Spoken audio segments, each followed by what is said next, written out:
Campbell Soups presents the Campbell Playhouse. Orson Welles, producer.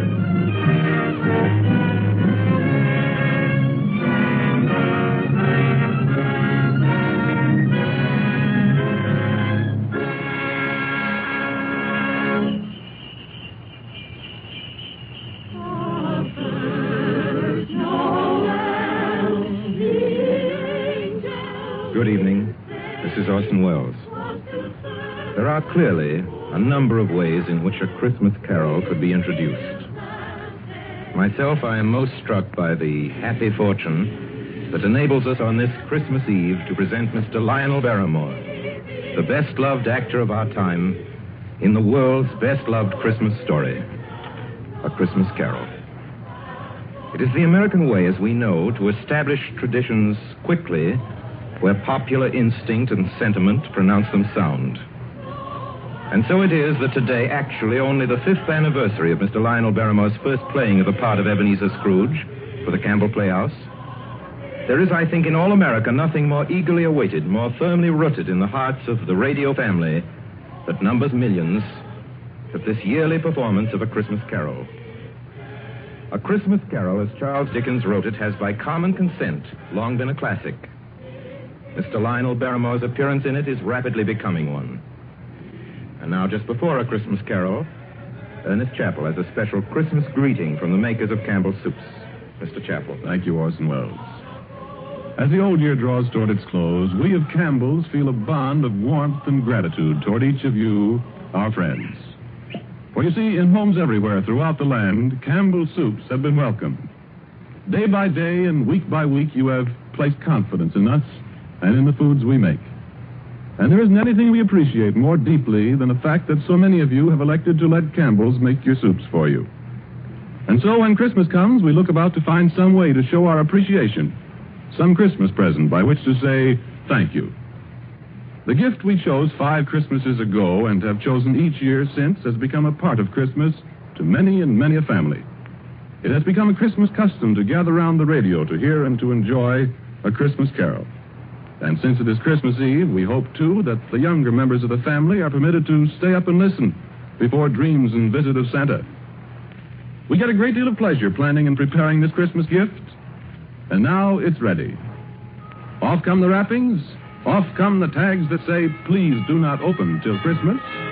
Out comes the card, to you from Campbell's. And here is the gift itself.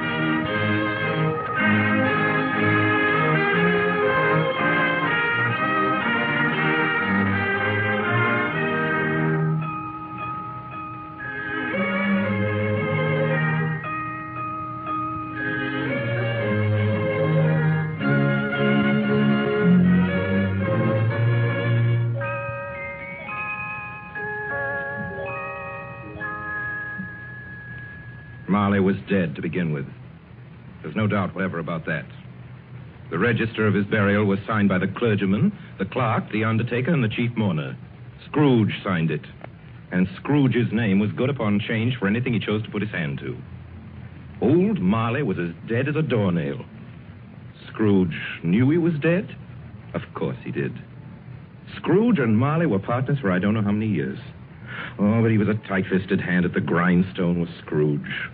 A squeezing, wrenching, grasping, scraping, clutching, covetous old sinner. And once upon a time, of all the good days in the year, on Christmas Eve, old Scrooge sat busy in his counting house, a grim, cheerless place if ever there was one. The door of Scrooge's counting house was open, that he might keep his eye upon his clerk, Bob Cratchit, who in a cold and dismal little cell beyond worked at his ledgers. 19, 20, 21, 22. Merry gentlemen, let nothing you dismay. 23, 26, 29. Christmas Day. 11, 13, 17, 7, carry 1. Bob Cratchit. Yes, Mr. Scrooge? Stop that infernal caterwauling. Yes, sir. 9, 15, 17, 29, carry 1. Impudence. Singing their idiotic Christmas carols at my very door. Go somewhere else and bellow your blasted carols, or I'll give you in charge. Yes, and I don't want any of your old customs. Take your fellow fools and go away. Christmas. Blah. Right, sir. Merry Christmas anyway, sir. A Merry Christmas, Uncle. A Merry Christmas, Bob. Merry Christmas, Mr. Fred. God save you, Uncle. Humbug. Christmas a humbug, Uncle? Now, I'm sure you don't mean that. I mean just that. Exactly that. Merry Christmas. What right have you to be merry? What reason have you? You're poor enough. Well, what right have you to be dismal about Christmas, Uncle? You're rich enough. Now, Uncle, don't be cross. Well, what else can I be when I live in such a world of fools? What's Christmas to you but a time for paying bills without money? Merry Christmas. A time for finding yourself a year older and not an hour richer. If I could work my will, every idiot who goes about with Merry Christmas on his lips would be boiled with his own pudding and buried with a stake of holly through his heart. He should. Uncle? Nephew, keep your Christmas in your own way and let me keep it in mine. Keep it, but you don't keep it, Uncle. Well, let me leave it alone then. What do you want? A Christmas gift, I've no doubt. I came to wish you a Merry Christmas, Uncle. Merry Christmas. Much good may Christmas do you. Much good it ever has done you. There are many things from which I derive good by which I have not profited materially, I dare say, Uncle. Christmas among the rest. But I have always thought of Christmas time as a good time. A kind, forgiving, charitable, pleasant time. And therefore, Uncle, though it has never put a scrap of gold or silver in my pocket, I believe it has done me good and will do me good. And I say, God bless it. God bless Christmas. Hurrah! Let me hear another sound out of you there, Bob Cratchit, and you'll keep your Christmas by losing your situation. As to you, nephew, I wonder you don't go into Parliament. You talk enough nonsense. Don't be angry, Uncle. I want nothing from you. I ask nothing of you. Why can't we be friends? Good afternoon. Well, I'm sorry you feel that way. I've tried. A Merry Christmas to you, Uncle. Good afternoon. And a Happy New Year, too. Humbug. And a Merry Christmas to you, Bob, and the missus, and to Tiny Tim. Thank you, Mr. Fred. Same to you, sir. Good day, sir. Good day, Bob. Nonsense. Twaddle. Lummery. Talking of Christmas and not 2 sixpences to jingle together in his trousers pocket. You there, Bob Cratchit. Come here. What are you doing there? I was only putting a bit more coal on the fire, Mr. Scrooge. Seeing it's so cold in there, sir. Well, you put that coal back into the scuttle. A fire. A fire, indeed. I can tell you, if you use coal at that rate, you and I will soon be parting company, Bob Cratchit. You understand that? There's many a young fella like your situation, you know. Oh, I'm sorry, sir. My fingers were getting a little stiff with the cold. Then put on your mittens. There's someone at the door. See who it is. Yes, sir. Good afternoon, sir. Good afternoon. This is the firm of Scrooge and Marley. Yes, sir. I should like to see the head of the firm, if I may. Oh, very good, sir. What is it? A gentleman to see you, Mr. Scrooge. Huh? Have I the pleasure of addressing Mr. Scrooge or Mr. Marley? Marley's been dead these 7 years tonight.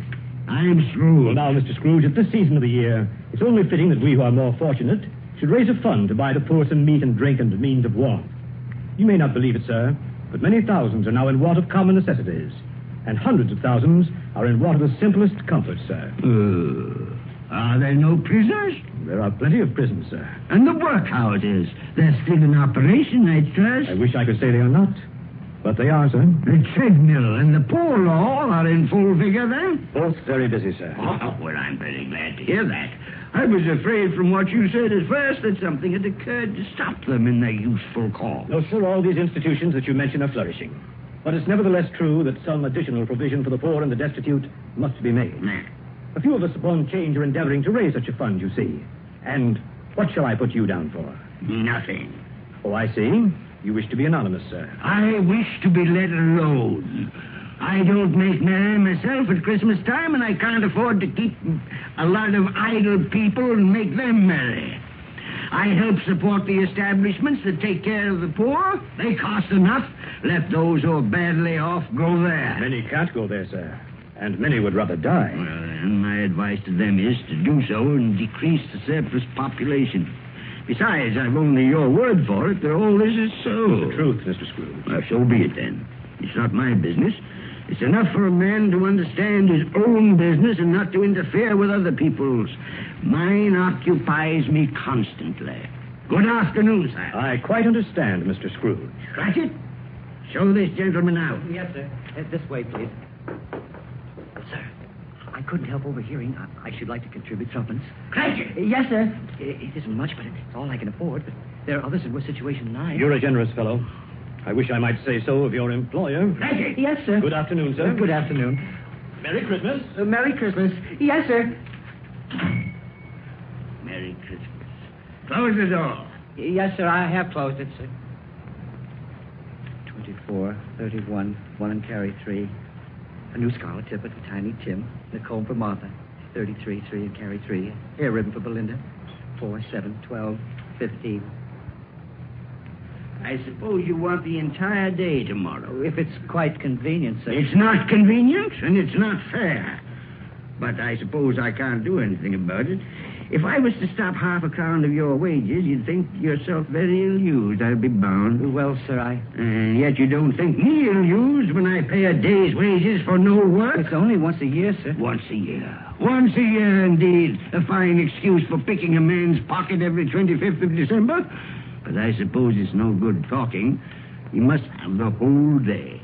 Well, see that you're here all the earlier the next morning. Do you understand? Oh, I will, sir. I will, sir, indeed. Good night, sir, and Merry Christmas. Merry Christmas.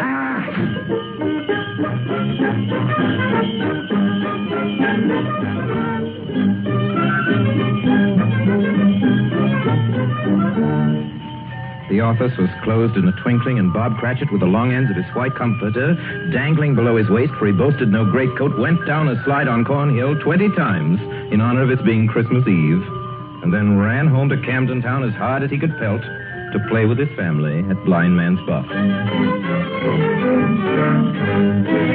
Scrooge, on the other hand, took his melancholy dinner in his usual melancholy tavern.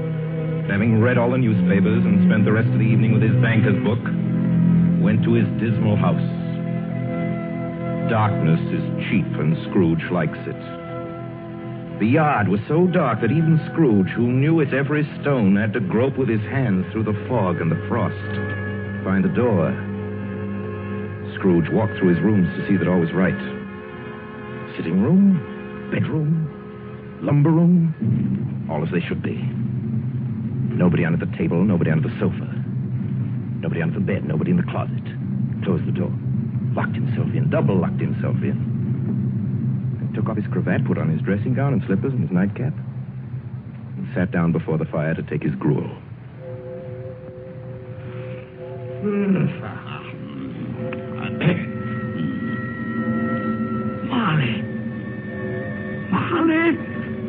Marley! I could have sworn I saw... humbug. Marley's been dead these 7 years. Humbug. It's all humbug. What I need is a good night. What's that? Someone's in the wine cellar. But the door's locked and double locked. It's coming. It's coming closer. Outside my door. I won't believe it. It's humbug still. Ebenezer Scrooge. Oh, no. What do you want with me? I want much of you, Ebenezer. Who are you? Ask me who I was. Are you very particular for a ghost? All right. Who were you then? In life, I was your partner, Jacob Marley. Jacob Marley? But you're dead. You died 7 years ago. 7 years ago this very night. You are a ghost, then? What's wrong, Ebenezer? Don't you believe in me? I do not. You doubt your senses, Ebenezer? Yes, because a little thing affects them. A slight disorder of the stomach makes them cheats. You can't be a ghost.